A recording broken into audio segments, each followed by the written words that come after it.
बिस्मिल्लाहिर्रहमानिर्रहीम। अस्सलाम वालेकुम नाज़रीन, मैं हूं डॉक्टर अली और आप देख रहे हैं मेरा फेसबुक और यूट्यूब चैनल। नाज़रीन, एक बहुत अहम खबर है। बज़ाहिर आपको ये आम सी खबर लगेगी, लेकिन मुझे ये खबर बहुत ख़ास लगी और बहुत सारे लोगों को ये खबर ख़ास लग रही है। आबिद बॉक्सर इनकाउंटर स्पेशलिस्ट जो है उसको भगा दिया गया है। कहाँ से जी?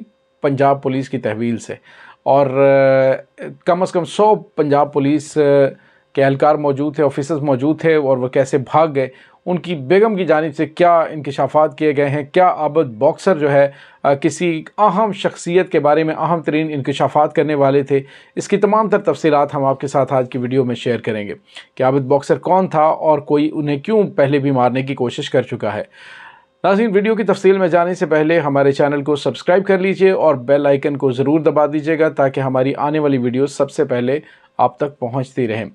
नाज़रीन, बज़ाहिर तो ये एक आम सी खबर लगती है कि आबिद बॉक्सर जो कि माजी के इनकाउंटर स्पेशलिस्ट से 100 से ज़्यादा उन्होंने मावराए अदालत व कानून उन्होंने कत्ल किए, और जिनको इनकाउंटर का नाम दिया गया वो मरने वाले कौन लोग थे, किसके इशारों पर उन्हें मारा गया, इसकी बहुत सारी चीज़ें जो है वो पहले मीडिया पर डिस्कस की जा चुकी हैं। नाज़रीन, आपको ये बताते चलें कि ख़ास तौर पे आबिद बॉक्सर को उस वक्त ज़्यादा पहचान मिली, उस वक्त ज़्यादा फेम मिली कि जब 1997 से 1999 के दौरान जब पंजाब पर मियाँ शहबाज शरीफ साहब की हुकूमत थी, और इस दौरान जो है वो उन्होंने बहुत सारे इनकाउंटर्स किए और बहुत सारे लोगों को मारा गया। और नाज़रीन, उसके बाद ये इंकशाफ बातें भी सामने आई और कहा गया कि मुमकिना तौर पर पंजाब हुकूमत यानी कि वज़ीर आला के कहने पर उन्होंने बहुत सारे इनकाउंटर किए थे। उसके बाद जनाब परवेज़ मुशर्रफ के दौर में आबिद बॉक्सर को 2 बार जो है वो उसका इनकाउंटर करने की कोशिश की गई, लेकिन जिसमें वो ज़ख्मी तो हुए लेकिन बाल बाल बच गए। नाज़रीन, आबिद बॉक्सर जो है इसकी कहानी बड़ी दिलचस्प है। ख़ास तौर पर एक आम आदमी जिसको पता भी नहीं था कि मैट्रिक के बाद एजुकेशन भी होती है, वो किस तरह से एक पुलिस का ऐसा इंस्पेक्टर बना कि जिसने फिर तरथल्ली मचा दी। और ये क्यों मचाई उसने, किसके इशारों पर मचाई, इसकी एक लंबी फहरिस्त है। नाज़रीन, ये वो दौर था कि जब लाहौर बदअमनी का शिकार था। उस दौर के अंदर आबिद बॉक्सर जो है जब इंस्पेक्टर थे और वो उस वक्त अपनी ड्यूटी अंजाम दे रहे थे, इस दौरान लाहौर के अंदर बड़े बड़े जैसे गोगी भट्ट, भोला सन्यारा, आतिफ चौधरी, फिर उसके बाद और बहुत सारे जो है वो बड़े बड़े जो लोग थे जिनकी मुख्तलिफ़ तंजीमों से ताल्लुक़ थे और बड़े ही लंबे चौड़े उनके हाथ थे और उनके सियासी शख्सियात के साथ बड़े ताल्लुकात थे, तो उनको टपकाया गया, उनको रास्ते से हटाया गया। आपको अच्छी तरह से अंदाज़ा है कि कॉलेजेस और यूनिवर्सिटीज़ के अंदर ये जो तंजीमें हैं, इन तंजीमों को कौन सपोर्ट करता था और उनको किस तरह से असलहा और गोला बारूद दिया जाता था, ये आप अच्छी तरह से जानते हैं। माजी के झरोकों में झांकेंगे तो आपको सारी चीज़ों का पता चल जाएगा। तो उसके बाद जो आबिद बॉक्सर है, जब जनाब परवेज़ मुशर्रफ का दौर आया तो उसको 2 बार जो है वो कत्ल करने की कोशिश की गई, लेकिन इस दौरान जो है वो उनके वो साथी जो उन इनकाउंटर्स के अंदर शामिल होते थे, उनमें से मुतअद्दिद पुलिस अफसरान को मारा जा चुका था। नाज़रीन, आबिद बॉक्सर जो है वो जब कुछ अर्सा पहले जो है वो 10 साल के बाद पाकिस्तान वापस आए 2018 के अंदर, तो तब उन्होंने कुछ इंकशाफात किए थे। उन्होंने कहा कि मेरे ऊपर सारे मुकदमात ख़त्म हो चुके हैं, 2 में मैं बरी हो चुका हूँ, बाकी जो है मुकदमात खारिज हो चुके हैं, लिहाजा अब मेरे पे कोई मुकदमा नहीं, मैं वापस आया हूँ तो अपनी मर्ज़ी से आया हूँ, क्योंकि बड़ा अरसा हो गया मुझे पाकिस्तान से गए हुए। हालांकि वो पाकिस्तान से इसलिए गए थे क्योंकि उन्हें 2 बार कत्ल करने की कोशिश की गई थी। आखिर उन्हें कत्ल करने की कोशिश क्यों की जा रही थी? तो नाज़रीन, इसका मतलब यही है कि जिस तरह से दूसरे लोग जिनके कहने पर आबिद बॉक्सर जैसे जो पुलिस अफसरान हैं वो अपनी ड्यूटीज़ से हट के जो है वो ड्यूटी सर अंजाम देते रहे, तो फिर उनका अंजाम इस तरह से होना ही होता है। बहरहाल उसके बाद भी ये कहा जा रहा था कि जब आबिद बॉक्सर वापस आया, मीडिया पर काफ़ी ज़्यादा कवरेज दी गई और कहा गया कि मुमकिना तौर पर जो है 2018 में हुकूमत उनको शहबाज शरीफ साहब के ख़िलाफ़ इस्तेमाल कर सकती है। और लेकिन उन्होंने कहा जी कि ऐसी कोई बात नहीं थी।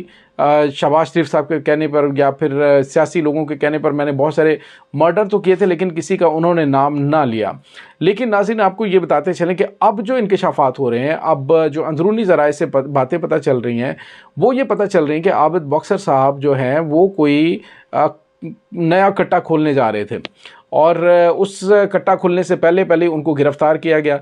उनकी अहलिया के मुताबिक मॉडल टाउन में उनकी रिहाइश गाह पर पुलिस ने छापा मारा और छापे में तकरीबन 70 से 80 लोग थे जिन्होंने घर में घुसकर जो है वो उनके साथ हाथापाई की और उनको उनकी फैमिली को भी मारा, उनको ज़दोकोब किया। उसके बाद वो उनको लेकर चले गए।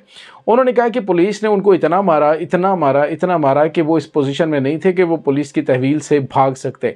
उन्होंने कहा कि अब जो है वो पुलिस के इरादे कुछ और हैं, इसलिए हमारी जो है वो आला अदलिया से और आला हुकूमती अहदेदार हैं उनसे गुजारिश है कि आबिद बॉक्सर को रिहा किया जाए। उन पर कोई मुकदमा नहीं है, मुकदमा तो उन पर बहुत ज़्यादा है। और वैसे भी कहते हैं कि दुनिया मकाफ़ात अमल है और जो कुछ इंसान ने बोया होता है समटाइम्स उसे ढील मिली होती है और वो समझता है कि मैं बिल्कुल वक्त का फ़िरौन हूँ और मैं कुछ भी नहीं कर सकता, मेरे खिलाफ़ कोई कुछ नहीं कर सकता। लेकिन नाज़रीन ये बात याद रखिएगा कि दुनिया के अंदर जो कुछ आप बोते हैं वो काटना जल्द या बदेर पड़ता है। अब आबिद बॉक्सर जो है उसने भी बेशुमार ऐसे लोग जो हैं ऐसे सख्ते बिलखते उनके इनकाउंटर्स किए होंगे और इस बात का वाज़े तौर पे जो है वो उन्होंने बताया भी। उन्होंने कहा कि इसमें कोई शक नहीं है कि बहुत सारे जो इनकाउंटर्स ख़ास तौर पर रात को करवाए जाते थे, रात को होने वाले इनकाउंटर्स में से ज़्यादातर जाली होते हैं और ज़्यादातर जो है वो फेक इनकाउंटर होते हैं। वो पॉलिटिकल पार्टीज़ के कहने पे कत्ल किए जाते हैं और फिर उन्हें रास्ते से हटा दिया जाता है। होता यही है कि लोगों को अपने ख़िलाफ़ अपने लिए इस्तेमाल किया जाता है। जिस तरह से आप फ़िल्मों के अंदर देखते हैं कि किसी को जो है वो किसी को कहा कि फ़लाँ बंदे को जाके मार दो, उसके बाद किसी और बंदे को भेजा तो उसको कहा कि उसे मार दो। जिस तरह से पाकिस्तान के पहले वज़ीर आज़म ख़ान लियाक़त अली ख़ान का मर्डर हुआ और उसके बाद जब उसे पकड़ लिया गया जिसने मर्डर किया था, जिसने फ़ायर किया था, तो फिर उसको भी एक पुलिस ऑफिसर ने कहा लो जी मुझे तो बड़ा गुस्सा आया, मैं मुहिब्बे वतन हूँ तो मैंने उसको गोली मार दी। यूँ इस तरह से ये किस्सा तमाम हो गया कि आखिर उसके पीछे कौन था और कौन इस सारी स्टोरी को जो चला रहा था और ख़ान लियाक़त अली ख़ान का कातिल कौन था। नाज़रीन इसी तरह से अब जो है वो आबिद बॉक्सर जैसे बेशुमार ऐसे मोहरे हैं जिनको रास्ते से हटाया जाएगा, जिनके लिए जो ख़तरा बन चुके होते हैं किसी भी अहम शख्सियत के लिए, जिनके लिए वो माजी में काम कर चुके होते हैं, तो वो उनके लिए ख़तरात होते हैं। कब ऐसे अनासर जो है कभी भी ज़ुबान खोल सकते हैं। जब वो ज़ुबान खोलेंगे तो डेफ़िनेटली बहुत सारे पर्दा नशीनों के नाम सामने आते हैं। इसी वजह से मुमकिना तौर पे आबिद बॉक्सर को इनकाउंटर करके रास्ते से जो है वो ख़त्म करने का प्लान किया गया है। इससे पहले भी आपको पता है बहुत सारे मुखालिफिन को, बहुत सारी अहम शख्सियात जो हैं वो रास्ते से हटा चुकी हैं। और मुझे वो शेर याद आ रहा है कि कुछ इस तरह से मिटाओ ये दास्तान हयात कि आने वाले को निशान तक ना मिले। पुलिस की जानिब से कहा जा रहा है कि 100 लोगों की नफरी से आबिद बॉक्सर जो है वो असलहा छीन कर भाग गया है।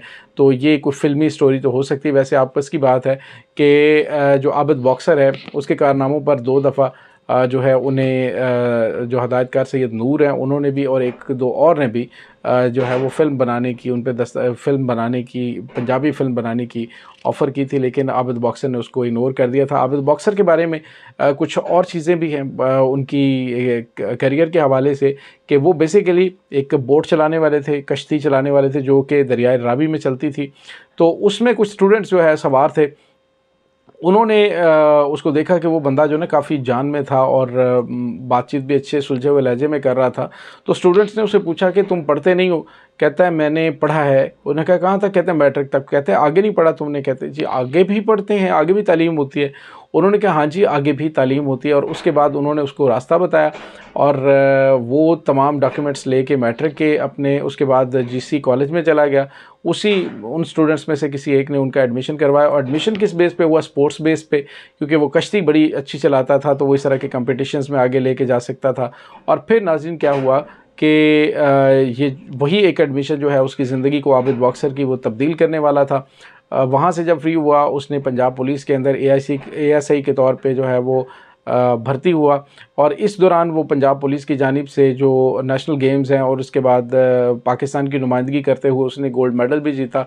बॉक्सिंग जो है वो खेलना शुरू हो चुका था और उसमें जो है उसने गोल्ड मेडल जीता। फिर उसकी जो है वो क्या हुआ कि नेशनल गेम्स में जीतने के बाद उसे सब इंस्पेक्टर बना दिया गया, उसके बाद इंस्पेक्टर, और इसी तरह से उसका करियर आगे बढ़ता गया। और इसी दौरान जो है एक अहम शख्सियत जो थी, एक एसएसपी थे, उनको एक जो बदमाश थे काफ़ी चुने हुए, उन्होंने इन्वेस्टिगेशन के दौरान धमकी दी थी कि अगर तुमने मुझे कुछ भी कहा तो मैं तुम्हारे घर को बम से उड़ा दूंगा। और फिर जब उसकी तहकीकात करवाई गई तो पता चला वाकई उसके घर में बम्स मौजूद थे। और जब वो रिहा हुआ तो उसने एसपी साहब को फ़ोन किया कि अब तुम अपनी खैर मनाओ, और आबिद बॉक्सर को ये टास्क दिया गया था। आबिद बॉक्सर ने उसे जो यूटी जो है वो यूनिवर्सिटी ऑफ इंजीनियरिंग टेक्नोलॉजी, उसके सामने पहला इनकाउंटर किया था, और उसके बाद ये सिलसिला बढ़ता गया। ये तो वो हैं 100 इनकाउंटर जिनका बताया गया, लेकिन बाकी इनकाउंटर्स जो नहीं बताए गए या जो किसी अंधे कत्ल हैं जिनके बारे में किसी को कोई पता नहीं, उनकी तादाद जो है वो बहुत लंबी चौड़ी है। और लगता है कि एक और अहम सबूत जो है वो अब रास्ते से हटाया जा रहा है। नाज़रीन, तमाम सूरत हाल के बारे में आपका क्या कहना है, कमेंट सेक्शन में अपने ख्यालात का इजहार ज़रूर कीजिएगा। इसके साथ ही डॉक्टर अली को इजाज़त दीजिए। अल्लाह वारिस।